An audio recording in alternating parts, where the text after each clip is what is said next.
After uniting around Vice President Kamala Harris's historic presidential campaign, Democrats have reverted back to their factory setting of disarray and are bracing themselves for a Republican trifecta in Washington. Earlier this week, I spoke to former President Bill Clinton in a cable exclusive about his new memoir, Citizen: My Life After the White House. And I asked him where the Democratic Party goes from here. Something jumped out at me in the book. You wrote something about your wife, former Secretary of State Hillary Clinton's 2016 campaign that I found very eerily relevant to Vice President Harris's run in 24. You write, she had to demonstrate how she would be different from Obama without being disloyal or separating herself from the achievements she strongly supported and wanted to build on. It was a tough task. When I read that about Secretary Clinton, I wondered, do you think Vice President Harris was in a damned if you do, damned if you don't situation? Yeah, a little bit, because it happened so fast. I keep telling all the Democrats that are kind of lower-lipped about how it turned out, I said, look, I said, you know, she only had 107 days to introduce herself to America. How many years did Trump do The Apprentice alone?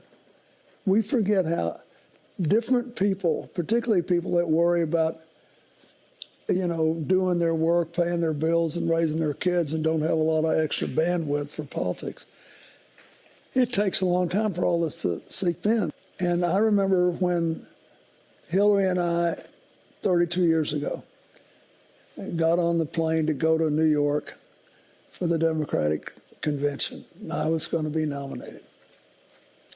And I was floored when I got a survey that showed that after 1 year of hard-fought campaigns all over America, lavishly covered, that a majority of the voters still didn't know we had a child.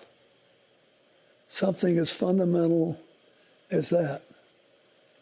And so we have to remember there may be more information in people's heads earlier now, but it's a 50% chance that won't be accurate because of the nature of the social media polarization. But we all just need to take a deep breath now and try to influence in a positive way where we're going from here. So then where is the Democratic Party going from here? Because Senator Bernie Sanders, who doesn't even belong to the Democratic Party, says that the party wasn't progressive enough. Do you see it that way? No. I mean, look at not progressive enough. The infrastructure bill. There's 60,000, I think, projects underway. They'll soon be up to 100. And the CHIPS bill, they're all over America. And interestingly enough, both those bills, a majority of the investments have been in rural red areas. If you look at the Inflation Reduction Act, that benefits everybody. You know, what they do in the $35 per month limit on insulin and the $2,000 a year limit on medical costs. So, no, I don't think, I think he means by that we should have been more against big corporations. And if you take a poll, you find people in both parties really do favor that. That's why we can always pass a vote on raising the minimum wage in a red state. Because blue-collar workers who distrust the government feel like those votes are something they can control. And they are skeptical of big corporations. On the other hand, the richest guy in America, maybe the world, Elon Musk, is up there listening on foreign phone calls with the president-elect, and they're not too concerned about it. I do not agree that our problem is that we're not left-wing enough. But we haven't connected with them enough. And there are a lot of reasons, including we have to figure out how to protect our channels of communication to small town and rural America from the ease with which the Republicans trigger their fears.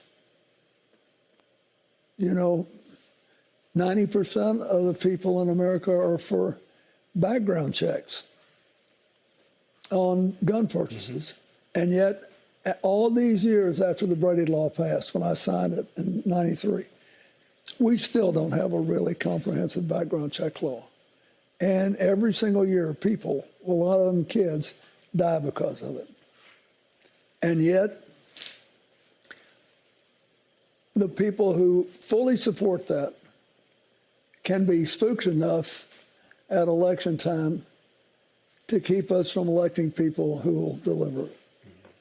So it's a hard business, politics, especially when there's a lot of money against you and they're experts in brain science and triggering fear and division. It'd be hard to find a president who was any more liberal than Biden was on all this stuff and elect one.